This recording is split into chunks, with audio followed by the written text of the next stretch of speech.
Welcome to this week's episode of Fellowship in Essential Oils. When I was young, we used to play with Tonka trucks, but today we're playing with Tonka Bean. That's the essential oil we're diving into today. How are you today, Liz? I'm really well, and I'm excited to talk about this because nobody ever talks about Tonka bean oil, and I do really like it.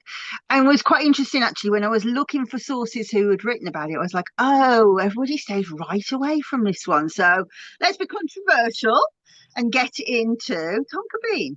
Yes. So why, first of all, do you think that everyone steers away from it? Well, it doesn't really have that many sort of uses medicinally because it is high in a constituent called coumarin, which I don't know if you've ever heard of it. Have you heard of coumarin? I have not. Okay, so this is really quite an interesting constituent. Um, Tonka bean is obviously a bean, a kind of seed, a bit like a vanilla pod, if you like. It is the vanilla pod. We call it the bean. And what happens is coumarin forms on the outside of the bean when it dries. It kind of crystallizes around it. And so when you don't distill a tonka bean, actually you use an absolute, so it's solvent extracted. So when you solvent extract tonka bean, what happens is obviously this coumarin comes into the oil, and on its own it kind of smells a bit like hay. I really like it. It's very calming, it's very soothing, and really comforting, but it does have some negative effects. However, it's a bit like when we talked about wormwood last week. It's kind of been unpicked, and okay, not everything that we've said about it is problematic. And Tisserand and Young did a really good study on coumarin, and noted lots of different things about it. So the first thing is that quite often it's listed as being phototoxic, which is not true. The next is that it's often listed as being an anticoagulant. So that in itself, for somebody like me who has like a lot of a tendency towards blood clots, would be helpful. But if people are taking sort of like warfarin, heparin, anticoagulant drugs, or if they have a platelet clotting disorder, so the opposite to me, then that would be problematic, or it could be problematic. But now we've started to understand that coumarin is like a precursor to the constituent used to make these blood clotting drugs. So Mhm. while it is a precursor, actually in itself, it isn't anticoagulant. It was always thought that it was, but now it's proven that it's not. So quite often you'll see, and actually in my mum's book, because it was written in the 90s, it says don't use as a dermal essential oil, don't use it orally. Um, and that is how I was trained in the 90s. But now we're starting to understand actually, although coumarin's involved in the manufacture of blood thinning medications like warfarin, like heparin, like clexane, for example, in itself, coumarin is not anticoagulant. So again, that kind of needs taking out of the equation. Also, coumarin is associated with concerns about it being a carcinogenic constituent. But again, Tisserand and Young wrote in a big monograph, really explored it fully, and they were able to show it is if you're a rodent, but it's not proven to be if you are a human, but then also not proven to not be, if that makes sense. So that's still over the top. But also, we often talk about IFRA, so the International Fragrance Regulation Authority, and they say, yes, but you still do need to be really careful about how much you use on a leave-in products. So, for example, it's not the same as essential oils in aromatherapy, but it's used in perfumery, for example. And so they say the maximum dilution you should use of coumarin is 1.6% on any kind of leave-on product at very, very low dilutions. So in itself, I think lots of people go, no, thank you. And funnily enough, in some countries, it's actually banned for oral consumption. So I think since 1954 in the United States, it was said, no, you can't use it orally because of these problems with it being carcinogenic, it being a blood thinning molecule. And that's not the case here. So actually, there used to be a restaurant in town who used to make the most amazing Tonka Bean rice pudding. So we were probably one of the only countries in the world where you could have Tonka Bean rice pudding legally, oddly. And it was delicious, but it didn't really taste that different from vanilla, to be honest.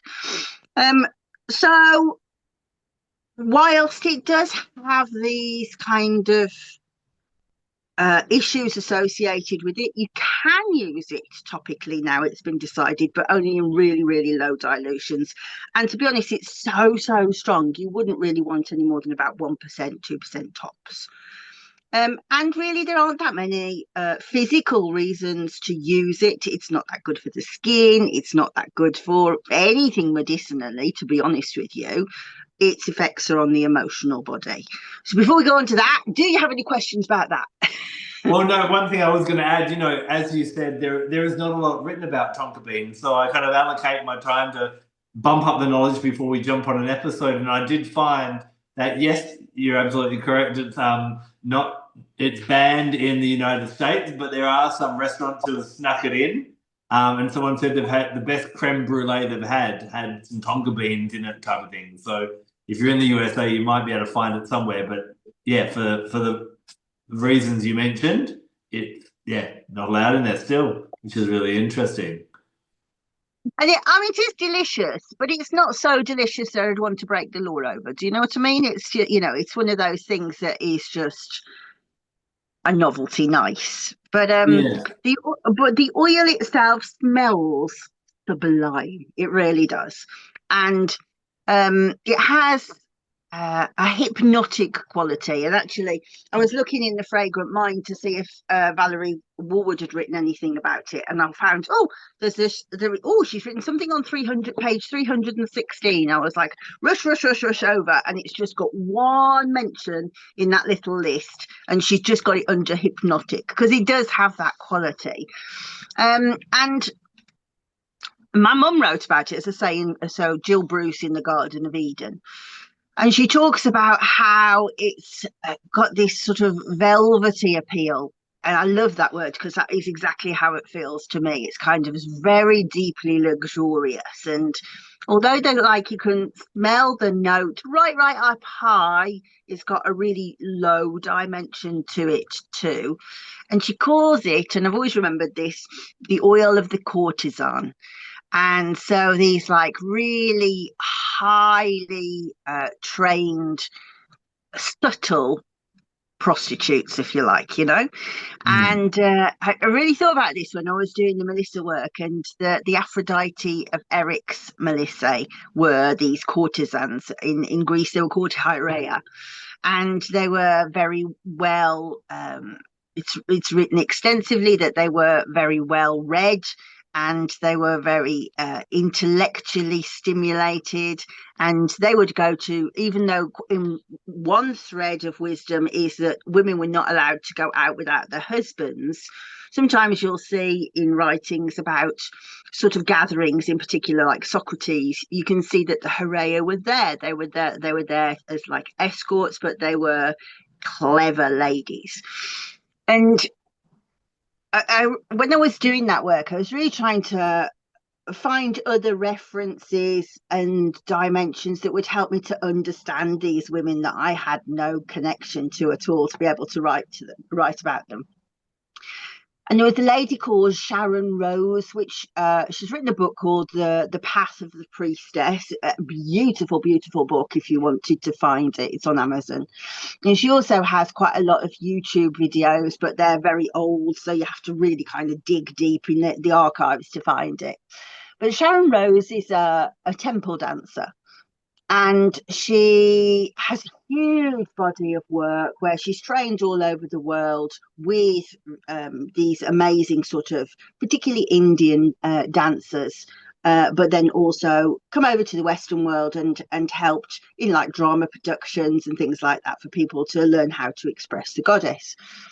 And she writes a lot about learning this temple dancing and what was involved in it. And it's if you're interested in this kind of work, I definitely think that you should read the book. It's beautiful. And she went to India and she trained with this lady who was like one of the most highly regarded temple dancers in the world. And so what happens in India and places like Japan, for example, is the priestess is the image of the goddess.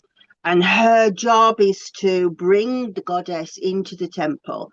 And she does that using varieties of different mudras, different framings of how her body is. She expresses through her face, but particularly through her eyes.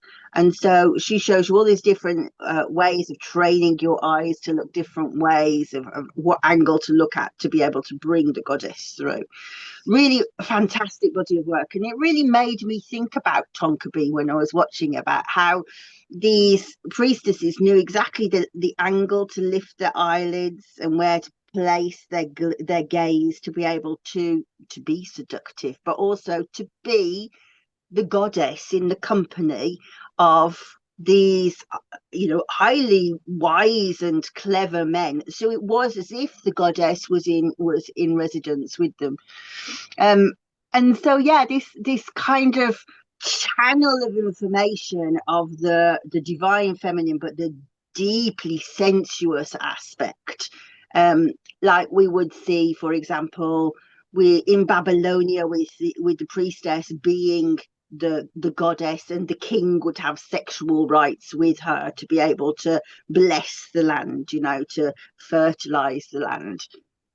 But so she's not just standing there, she's got this whole channel of being able to become the goddess, not just only in front of the king, but in front of the whole country, in a way of being plausible that, oh my goodness, she is here, and this ways of putting her hands, putting, the different ways that she stands, the different way that she uses her eyes, which I cannot do. I do not have that flow of that wisdom flow at all. I've never been able to flirt or anything like that. So this is quite a useful like oil for people like me, or particularly people who for some reason have become detached from their sexuality, or have maybe able, so for example, it's not really a very good example, but it's the easiest frame to give. Maybe somebody who's been brought up deeply in Catholicism and has Catholic guilt over sex, and then kind of gets to a different part of life and goes, I really wish I'd learned how to do that. I don't know how to do it. It's not in my body. It's in this bowl. That's what's in there. And it has this beautiful affinity with like one's breasts and what those represent, and the like the power that comes through the breast. But you definitely wouldn't want to use it for breastfeeding because it's oral, and then we wouldn't want to swallow it and all of those things. But yeah, it's a real wisdom channel. So would you classify it as an aphrodisiac oil, or are you kind of alluding to it as more deeper of connecting with one's own sexuality and flow rather than just being increasing sexual appetite? Yeah, I don't think it's necessarily about libido. Yeah. It's about being able to access that goddess inside you, and it's not, and she's not, to be clear, she's not a love goddess. That's not what she is. She is a sex goddess, and she is a goddess particularly of sensuality. Interesting, because a lot of writings that are out there on Tonka Bean actually allude to it being a really great tool for both love and abundance magic. So using it in love spells and that type of thing as well. would you use Tonka Bean for love magic or any kind of love working? Well, it depends what kind of love you're talking about, doesn't it? I mean, again, we're going back to the Greeks. The Greeks would tell you there are so many different emanations of love, Yeah. love that you have for your friendship, love you have for your mother, love you have for the community, love you have for your husband also has many different like dimensions. Mm, So I would say that if you are craving like that all consuming, devouring, passionate love that you sink into the abyss, like it's like the exquisite pain of love, then yeah, that's definitely that. But if you're like me and you're just like, well, actually, all I've craved in life is calm, and love doesn't look like that to me, So mm. no, not my spell. But if somebody wanted somebody who was, so it's interesting actually that I'm studying a lady called Mechtilde Magdeburg, who was 12th 13th century mystic, and her writing is about her sexual union with the Christ. Amazing that she never got banned, actually. But if you ever want to see that kind of like hunger, she's in exquisite pain. She's so hungry for him. She cannot like exist without thinking about him. She can taste him on her lips all of the time. Yeah, it's that kind. It's not that I just want to get up and be with you every day. It's not that kind. Yeah. So it is more that kind of, oh, I'm dancing around because there is this real kind of sensual connection to it. But as we said, it's not just about sex, but is it about like soulmate attraction, do you So think? I couldn't. I don't know the answer to that because I don't really know about soulmates. But no, I don't think so. I think it because I would still say, even though my husband and I don't have that sort of deep, like all-consuming passion, I would still say we were soulmates. I just Mm, think it. I just think it's well. I mean, taking it out, I think it's probably down to one's biological makeup in terms of like neurotransmission. It's like the dopamine surge. If you're somebody who doesn't love the dopamine surge, you're not going to want it. but yeah. but uh, but yeah, like, so well, okay, so if we framed it in a way that it was a rose, right? We're looking at a rose. What you're looking at is the deepest, darkest, this color rose. It's not a pink rose. It's like the darkest, most sumptuous, most velvety, deep in the voice kind of, guttural, rather than the like pink, highfalutin romantic love. Yeah. And the other thing I find from the richness of its aroma, I think richness is a really key word for maybe Tonka bean. When we come to abundance, there are some simple things you can do, like putting a little bit within your wallet or your purse to kind of open you up to that. You know, Similar conversations would come up when we talked about vanilla or if we were to talk about cacao, is that kind of allowing ourselves to enjoy the sumptuousness and the richness of life, whether that be in love, as we've talked about, or romance or sensuality, or whether it be in abundance and kind of not having that kind of frugality or that conservative kind of nature where you don't want, where you limit your enjoyment of life.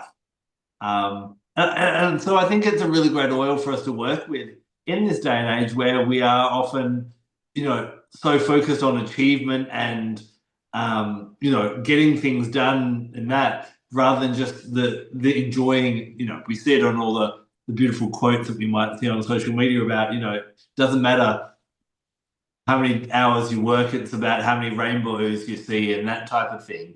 Tonka Beans really, I think, encourages us to move down that richness of life rather than just a ticking the boxes kind of life. Does that make sense?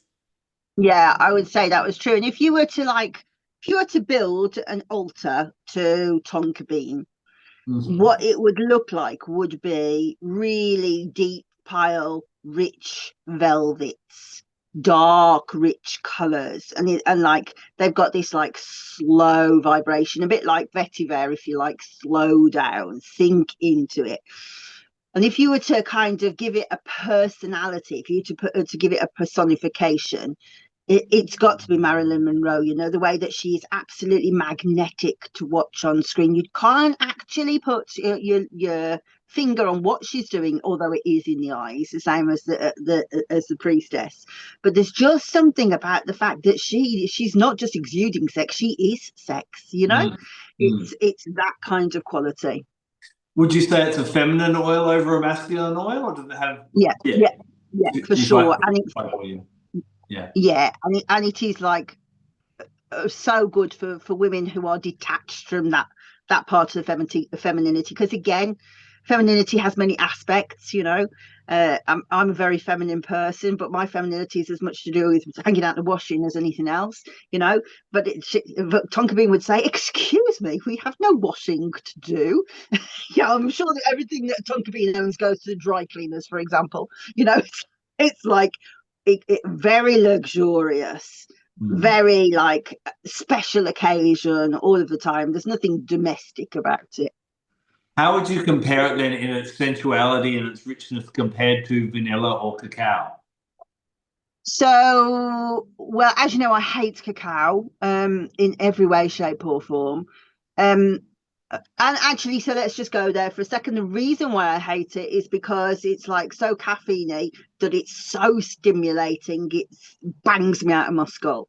You know, I can't drink caffeine. I can't do anything like that. So that has that really strong stimulation, whereas this goes deep, deep, deep, deep into rest. In terms of vanilla, it's not as sweet. It's and also it's not recognizable, and I think that in itself is like an interesting quality.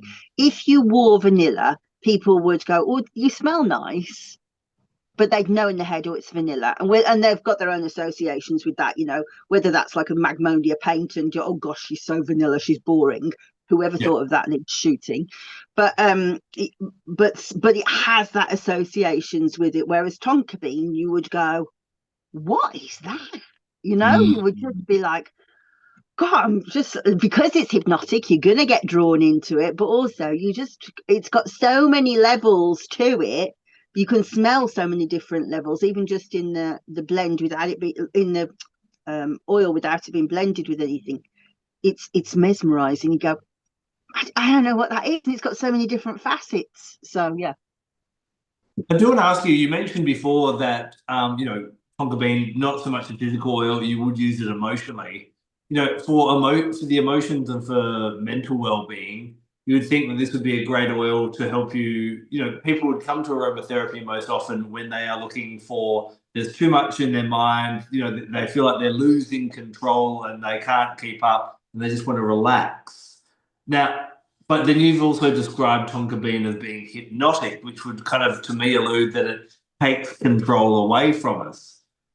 Is it relaxing or is it hypnotic? Does that question make sense to you? Yes, it makes complete sense. But actually, hypnotic means takes you into a dream state. So it's not just relaxing; it's taking you on a journey. And I think also relaxation's got a lot like a lot about becoming more yourself without the external stuff. Does that make sense? I don't want to be Yeah. thinking about work. So just like you sink into who you are. But Tonka Bean takes you to a place that perhaps is alien to you. And so for some people, that isn't relaxing. Some people, that's quite jarring. And you would need to have the intention behind it to be comfortable with that, for example. Um, if for example, you know, if it's bringing that sort of sensuality through, I don't mean to Catholic bash, it's just naturally happening today, sorry, but if you were brought up in a household that was sex is really bad, then having the feeling of, oh, actually I'm feeling very sensual, could feel very guilty, do you know? So Yeah. so I think what's really important to always remember when you're doing this kind of work is, well, essential oils, because they're like a natural thing, don't necessarily have side effects. Side effects are what drugs have. They do have many main effects. And one of the main effects of this is that it will make you start thinking about sex. And if you're somebody who is not comfortable thinking about sex, then that's not relaxing at all. That's like, what's going on? This is like a shock, like an initiatory shock. Awesome. I love how you've explained that. And I guess that's kind of separated from other oils that we may know that we may pop in a diffuser or pop in a bath like lavender or cedarwood or vetiver when we just want to relax from a stressful day. Tonka bean is to that next level where you're like, let's relax and escape, relax and explore, relax and be hypnotized into somewhere potential. Would you agree with that? But let's relax and do sex. Yeah. Yeah. Hmm. So when it comes to the chakras, would you put it, being so sexual, would you work with it with the sacral chakra, or for you, is it more of a heart chakra, or what do you find? Well, actually, so that's really interesting because the work that I'm doing at the moment is really focusing on the aura. So I'm writing a lot about the aura. I'm writing a course about it. And so my framing is very much looking at when I'm observing this kind of work, I'm looking at the chakras, but I'm looking at the aura more. Yeah. And yes, sacral chakra, but also crown chakra. And the reason why I say that is when I've been reading Mum's work, she says that it works on etheric bodies, 1, which is the physical body, 3, which is the emotional body, and 9, which is a long way out, and that is connection to cosmic energy, and so very clearly that's like the Sophia that you're connecting to. That's the feminine wisdom coming through. So yeah, crown.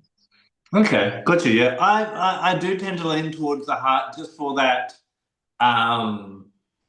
that love of life as well. I do find that it definitely isn't a Pollyanna kind of oil, but I think it can also bring in a bit of forgiveness and, not getting caught up in the small things of life. I think Tonka Bean can really help you to be quite expansive in that way. And so I think it could work well with the heart, but I could definitely argue for the sacral chakra as well. Yeah. Would you attribute it to Venus as a planet? Yeah. And as I say, so in the ancient way of thinking, that the Venus has 2 sort of threads. So you've got what's called Mylitta, which is so Mylitta was a goddess in herself, and that's where the Melissa thread comes through. Mylitta means the same as Melissa, and she is the sweet part of love. She's the delicate part of love. But then you also have the other part of the Venus thread, which you can see more sort of higher up the lineage than Aphrodite. That these are war goddesses and goddesses of procreation. And so procreation as a fundamental fact of the universe, not related to love in a way, she's been separated off from it. And so this that dark aspect, that's more like Tonka Bean to me, without Mylitta's Rose Otto, if you like.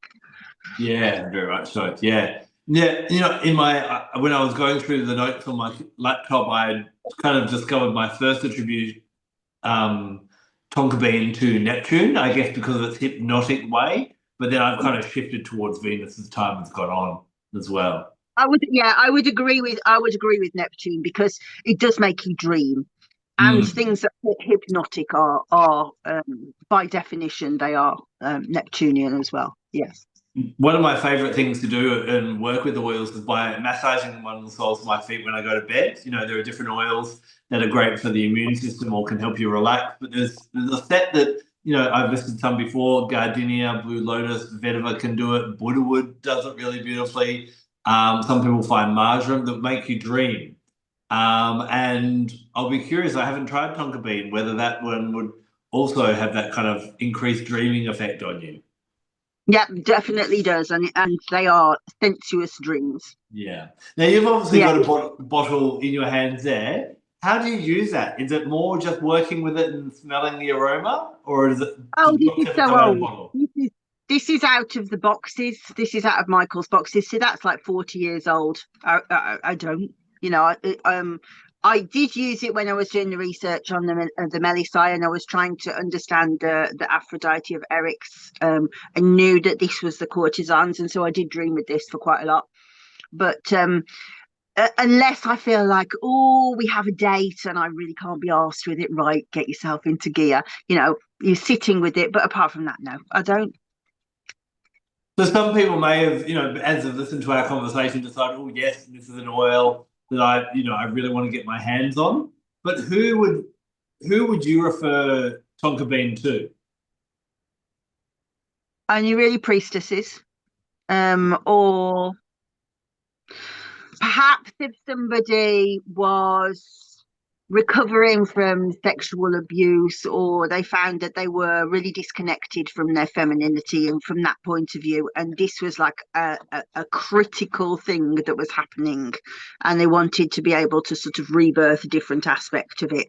But even then, I think I would say actually you need to book a consultation with me. I would say don't work with it on your own. I think it's too big an energy to work with on your own. You also mentioned then, and you half answered the question later on as you continue speaking, but is it an oil that would be helpful for men?